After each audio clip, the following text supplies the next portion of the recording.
प्रेम से बोलिए महाकाल बाबा की जय। आज हम महाकाल बाबा के बारे में चर्चा करेंगे। महाकाल कहाँ स्थित है? आप सभी को जानते होंगे कि महाकाल बाबा मध्य प्रदेश राज्य के उज्जैन नगर में स्थित है। और यह मंदिर 12 ज्योतिर्लिंग में से एक है। ज्योतिर्लिंग का मतलब यह होता है कि वह स्थान जहाँ भगवान शिव ने समस्थापित हुए थे। पुराण, महाभारत और कालिदास जैसे महाकवि की रचनाओं में इस मंदिर का मनोहर वर्णन मिलता है। पूरा शिव का नाम रुद्र भी है और रुद्र इसलिए रुद्र संहार के देवता और कल्याणकारी हैं। विष्णु भगवान की तरह शंकर भगवान भी अनेक अवतार लिए, जिसका वर्णन पुराणों में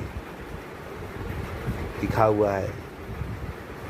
शिव की महानता का वर्णन पुराणों के अन्य सभी देवताओं में सर्वाधिक है। और भगवान शंकर जटाजुधारी भस्म भभूत शरीर पर लगाए, गले में नाग रुद्राक्ष की मालाएं, जटाओं में चंद्र, गंगा की धारा, हाथ में त्रिशूल और कटी में बागंबर और नंगे पांव रहने वाले शिव कैलाश धाम में निवास करते हैं। पार्वती जी उनकी पत्नी हैं अथवा शक्ति हैं। गणेश और कार्तिक जो उनके पुत्र हैं। ये तो इस मंदिर का बहुत ही महत्व है और भक्त लोग भी यहाँ पर दर्शन के लिए ललायित रहते हैं, इसलिए इस मंदिर में काफ़ी भीड़ हो जाती है। लेकिन हम सभी जानना चाहते हैं कि भगवान महाकालेश्वर ज्योतिर्लिंग उज्जैन में किस प्रकार आए। सूर्यदेव की 12 रश्मियों से प्रकट हुए थे ज्योतिर्लिंग। जब सृष्टि का निर्माण हुआ उस समय सूर्य की पहली 12 रश्मियां धरती पर गिरी, उनसे 12 ज्योतिर्लिंग का निर्माण हुआ। और उज्जैन महाकालेश्वर ज्योतिर्लिंग भी सूर्य की उन्हीं 12 रश्मियों से ही निर्मित हुआ है। और तब से बाबा महाकालेश्वर का पूजन उज्जैन में होता है। उज्जैन की पूरी भूमि को उसर भूमि कहा जाता है, यानी शमशान की भूमि। भगवान महाकाल का मुख भी दक्षिण दिशा की हो रहे और तंत्र क्रियाओं की दृष्टि से उज्जैन महाकाल मंदिर का बहुत ही खास महत्व होता है। महाकाल की नगरी में हरसिद्धि, काल भैरव, विक्रांत भैरव आदि भगवान विराजमान हैं। उज्जैन में महाकालेश्वर मंदिर परिसर में कई देवी देवताओं के भी मंदिर हैं। और महाकाल बाबा के दर्शन के मुख्य द्वार से गर्भगृह तक काफ़ी कतार में श्रद्धालु लगे रहते हैं और अपनी बारी आने पर बाबा का दर्शन करते हैं। उस मंदिर में एक बहुत ही पुराना कुंड है, जहाँ स्नान करने से पवित्र पाप और संकट नाश हो जाते हैं। यानी कि उस कुंड में नहाने से आदमी पवित्र होता है और पाप और संकट का नाश होता है। मंदिर भी 3 खंडों में है। नीचे वाले हिस्से में महाकालेश्वर शिव है, बीच के हिस्से में ओंकारेश्वर है, ऊपर के हिस्से में भगवान नागचंद्रेश्वर है। भगवान महाकालेश्वर के गर्भगृह में माता पार्वती, भगवान गणेश व कार्तिकेय की मूर्तियों के दर्शन किए जाते हैं।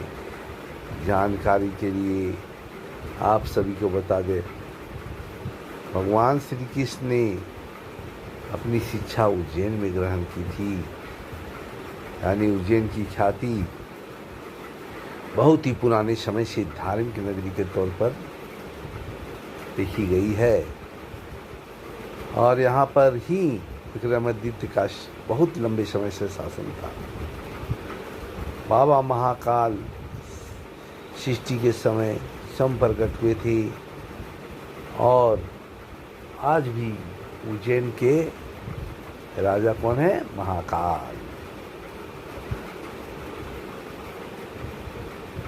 और आपको बता दें, महाकाल की नगरी में कोई भी राजा को रहने की इजाज़त नहीं है, न शुरू से थी न। अरे क्यों? सदियों पहले की बात है कि जब कोई राजा वहाँ ठहरता था, एक रात गुजार लेता था, तो उसको अपनी सत्ता गंवानी पड़ती थी। इसीलिए अभी भी कोई भी मंत्री, कोई भी राजघराने का आदमी उज्जैन में नहीं ठहरता था। उज्जैन आने पर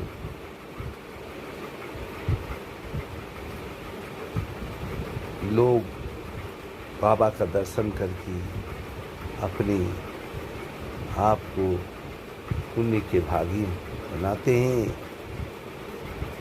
शिव पुराण के अनुसार भस्म सृष्टि का सार है कि एक दिन पूरी तरह यह सृष्टि इसी राख में परिवर्तित हो जाएगी और सृष्टि के सार भस्म को भगवान शिव शरीर धारण किए रहते हैं।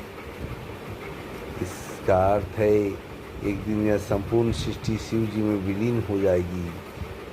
भस्म तैयार। भस्म कैसे तैयार किया जाता है? कुछ लोगों के मन में धारणा है कि जो चिता की राख होती है उसको भगवान शंकर का लेप किया जाता है। यह बात गलत है।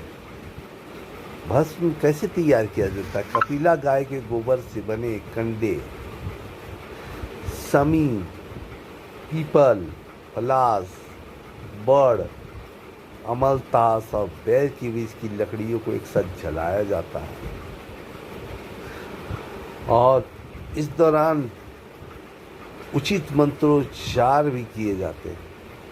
इन चीज़ों के जलाने पर जो भस्म प्राप्त होता है उसी को कपड़े से छान लिया जाता है और इस प्रकार तैयार की गई भस्म को भगवान शिव को अर्पित किया जाता है। और शिव जी को अर्पित की गई भस्म का सभी को तिलक लगाना चाहिए।